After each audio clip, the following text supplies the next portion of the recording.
நிறைய கற்றுக்கிட்டோம் இந்த படத்தில். என்னப்பா எல்லாமே நீயே பண்ணுற அப்படின்னு யாரும் கேள்வி கேட்டு முடியாதபடி அவர் அதுக்கு ஒரு முன்னோடியாக ஏற்கனவே இருந்துட்டார்.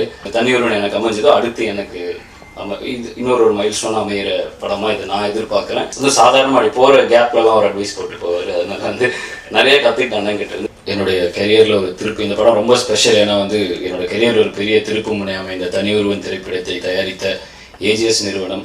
அவங்களோட எப்படியும் அவங்களோட அடுத்த படம் நான் தான் என்ன படமாக இருந்தாலும் நான் மியூசிக் டைரக்டர் ஆட் பண்ண ஒரு நம்பிக்கை இருந்துச்சு.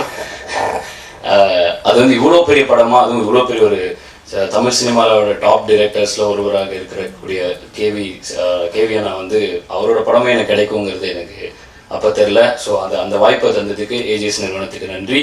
அண்டு நிறைய கற்றுக்கிட்டோம் இந்த படத்தில். கிட்டத்தட்ட அவரை ஒரு டீச்சர்னு தான் சொல்லணும். நிறைய கற்றுக் கொடுத்தாரு.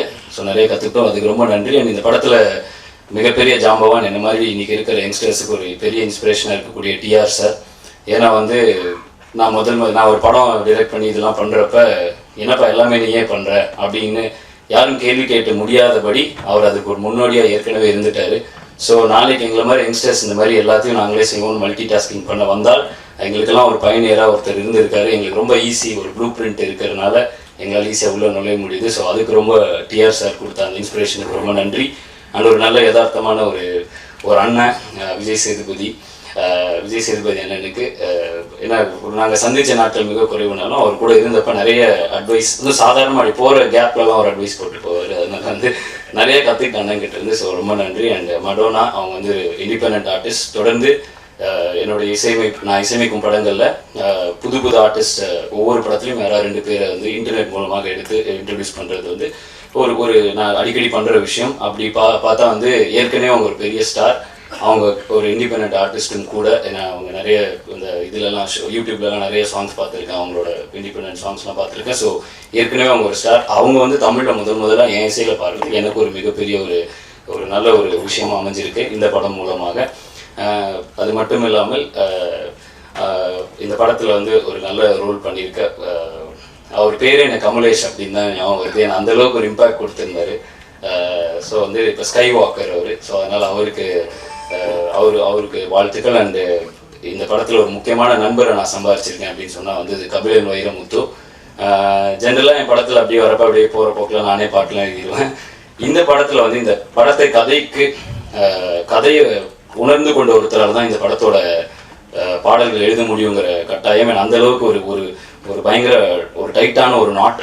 ஸோ இந்த கதை ஆரம்பத்திலே முடிவெடுத்தது என்னன்னா, கண்டிப்பாக இது யார் இது கதாசிரியரோ அவங்க எழுதினாலே இன்னும் பெட்டராக இருக்குங்கிறது எங்களுடைய நம்பிக்கை. ஸோ வேற சாய்ஸே இல்லை, கபிலன் தான் ஒரே சாய்ஸ். அந்த அளவுக்கு ரொம்ப எனக்கு பிடிச்சிருச்சு. இப்போ தொடர்ந்து என்னோட அடுத்த படங்களில் அவர் கூட ஒர்க் பண்ண ஆரம்பிச்சிட்டேன். ஒரு நல்ல நண்பரை இந்த படம் மூலமாக நான் சம்பாதித்திருக்கிறேன். அப்புறம் இந்த படத்தில் ஒர்க் பண்ண எல்லாம் கிரண் தான். ஸோ நிறைய பேர் ஆண்டனினா. ஸோ எல்லாருமே பெரிய பெரிய டெக்னீஷியன்ஸ் இந்த படத்தில். ஸோ இந்த ஒரு படம் எனக்கு இந்த பாயிண்ட் ஆஃப் டைமில் கிடச்சிது. அதுவும் ஏஜிஎஸ் நிறுவனத்தோட 2வது படம். ஸோ இதுவும் எப்படி தனியொருவன் எனக்கு ஒரு டேர்னிங் பாயிண்ட் அமைஞ்சதோ அதே மாதிரி இதுவும் அமையும் அப்படிங்கிற நம்பிக்கை எனக்கு இருக்குது. கொஞ்சம் டஃப்பான படமாகவும் இருந்துச்சு. எனக்கு பயங்கர ரேசியான ஸ்க்ரீன் பிளே. ஸோ அதுக்கேற்ற மாதிரி பேக்ரவுண்ட் ஸ்கோர்ஸ். ஏற்கனவே ஆக்சிஜன் பாட்டு சார்ட் பஸ்டராக இருக்குது. அண்ட் பாரதியார் என்னுடைய தலைவரோட பாட்டை பாடல் வரிகளை இது மூலமாக அதாவது என்னென்னா எங்கள் ஜென்ரேஷன் பசங்க தூக்கி போட்டு ஈஸியாக போயிடுவோம். எனக்கு அடுத்து என்ன இதெல்லாம் பழசாக இருக்குது அப்படிங்கிற அவங்களுக்கும் கொண்டு போய் பாரதியாரை சேர்க்கணும் அப்படிங்கிறதான் ஹிப்ஹாப் தமிழா அப்படிங்கிற ஒரு விஷயத்தையே நாங்கள் பண்ண ஆரம்பித்தோம். ஸோ இன்றைக்கி அந்த பாரதியார் பாடலை இந்த படத்தில் கதை எனக்கு திணிச்ச பாட்டு இல்லை, இந்த கதை கூட வர ஒரு பாட்டு. ஸோ அப்படியே ஒரு பாட்டு, அதுவும் இவ்வளோ பெரிய டைரக்டர் படத்தில் கிடச்சிது. ஒரு மிகப்பெரிய ஒரு ஆப்பர்ச்சுனிட்டி. ஸோ அதை என்னால் முடிஞ்ச அளவுக்கு நான் நிறைய ஒரு 6-7 ஜான்ராஸில் அதை பேக் பண்ணி ஒரு ஜஸ்டிஸ் பண்ணியிருக்கேன்னு நம்புகிறேன்.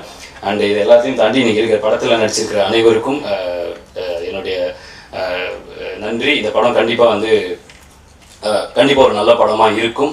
நிறைய சமூக அக்கறையுடன் எடுக்கப்பட்ட ஒரு நல்ல கருத்துக்களை கொண்ட ஒரு திரைப்படம். அண்ட் அதுவும் கமர்ஷியலான ஒரு என்டர்டெய்னர். ஸோ இது எப்படி ஒரு தனியொருவன் எனக்கு அமைஞ்சதோ அடுத்து எனக்கு இன்னொரு மைல் ஸ்டோன் அமைகிற படமாக இதை நான் எதிர்பார்க்குறேன். உங்கள் எல்லாருக்கும் கண்டிப்பாக பிடிக்கும்னு நம்புகிறேன்.